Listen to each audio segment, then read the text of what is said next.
Wings of Fire, The Hidden Kingdom, Part 3, A Throne in the Treetops, Chapter 28. Glory leaped back with a hiss and opened her mouth. "Don't you dare!" snarled the Queen. "Haven't you done enough already?" Glory paused, studying the Skywing's face.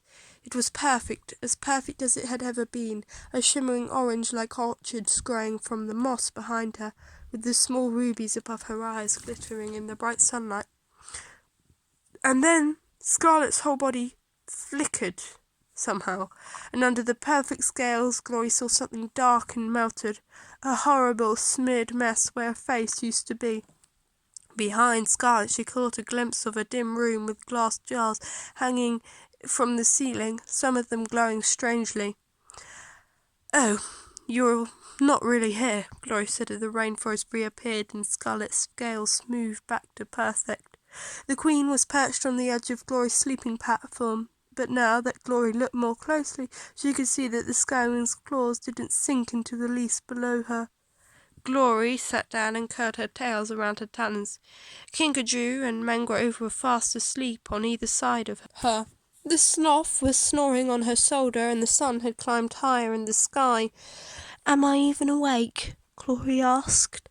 "No," said Scarlet. "I've been trying to catch you asleep for days." She held up a small star-shaped sapphire that glowed an eerie blue light through her claws. "Once I realised what this was." "A dream visitor," Glory said, recognising the shape from her scrolls. "I read about those. An Amadeus dragon made 3 of them hundreds of years ago, right? I thought the last one in existence was lost with the Sandwing treasure when the scavenger killed Queen Oasis and stole it all." "Apparently not," Scarlet said, opening her claws to glance down at it. "So you're really alive," Glory said.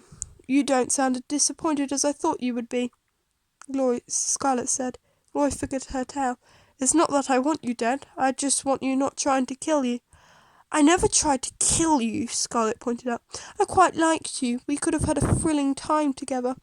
She stood up and paced towards Glory until their snouts were almost nose to nose. "Which remind me, I wanted to try something." Abruptly, she lashed out her 3 talons, lashing it at Glory's face.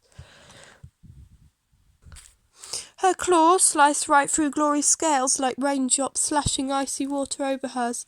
It was cold, but it didn't hurt. Scarlet's claws weren't really there. Glory fixed that thought in her head as Scarlet lunged again.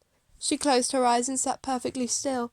There was nothing the Skywing Queen could do to her right now. She was no more dangerous than any dream.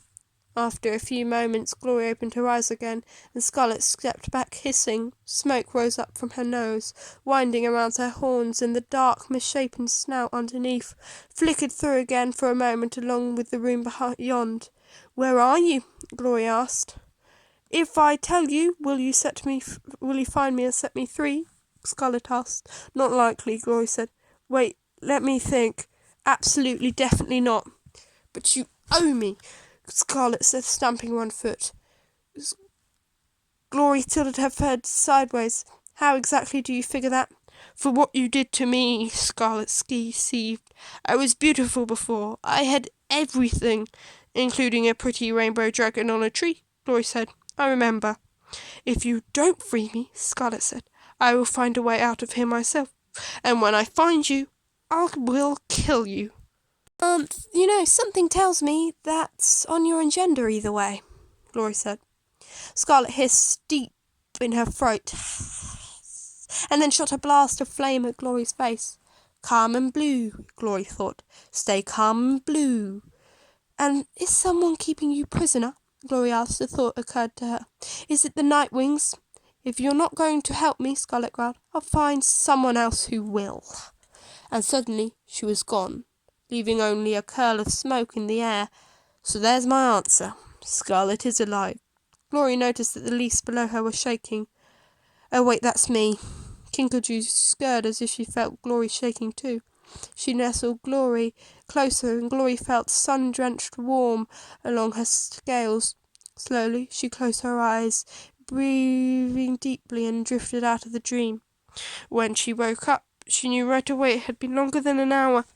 Silver was crouched in front of her, stroking Glory's nose with a wide expression. The other two were awake and stretching contentedly. "Don't you feel any better?" Kinkajou asked.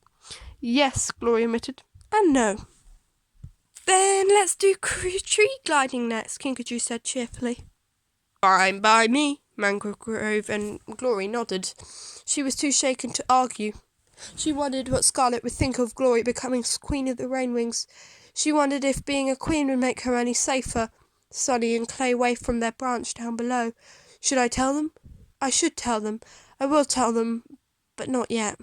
Glory wanted to talk to Starflight first, to see what he could remember about Jim's visitors, and if he could guess anything about the room she'd seen behind Scarlet.